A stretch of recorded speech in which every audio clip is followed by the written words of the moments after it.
JP Morgan, Goldman Sachs, Deutsche Bank, Raiffeisen Bank, Банка на Америка се само дел од списокот со 21 банка до кои денеска МФ испратило писмо со барање понуди за финансирање на брзата пруга што ќе се гради по коридорот 10.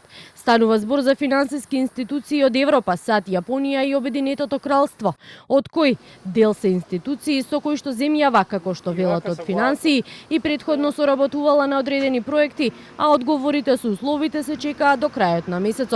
Физибилити студијата за брзата пруга од Табановце до Гевгелија е во фаза на изработка, а сумата од 1,91 милиарда евра, пари кои Македонија ги бара од меѓународните финансиски институции и комерцијални банки, владата ги добила по направена компаративна анализа на цени на проекти за изградба на двоколосечни брзи пруги во регионот. Во анализата каде се опфатени брзата пруга од Будимпешта до Белград, Белград-Нови Сад, Загреб-Риека, Будимпешта-Гер, се дошло до заклучок дека најниската цена за километар изнесува 8,8 милиони евра, додека највисоката 14,4 милиони.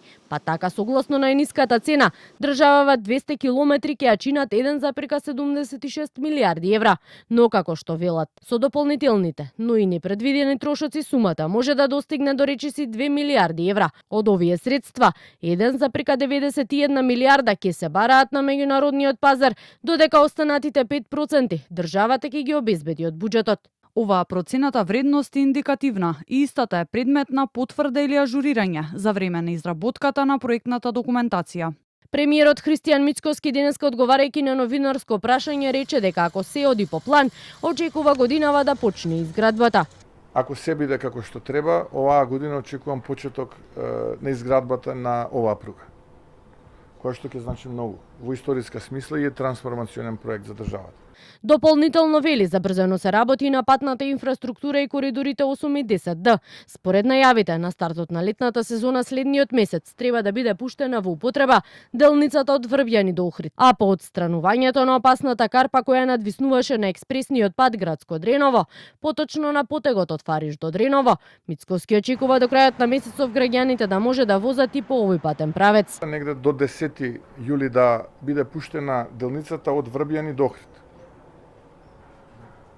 Со исклучок на делот кај Ботун, тие 4-5 километри, каде што имаме свлечиште, кое што свлечиште треба да се санира, значи негде околу 40 на километри ќе бидат ставени во функција. Што се однесе од експресниот пат Градско Прилеп, односно делот Дреново-Фариш, карпата која што надвиснуваше и која што представуваше опасност е веќе решена.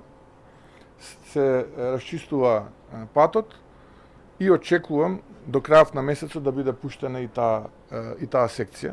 Во моментов во земјава се градат 4 автопати во вкупна должина од 150 километри, а премиерот Мицкоски вели дека годинава реализацијата е за 4 пати поголема во однос на истиот период лани, а во текот на годината очекува оваа реализација да се зголеми и 8 пати во однос на лани.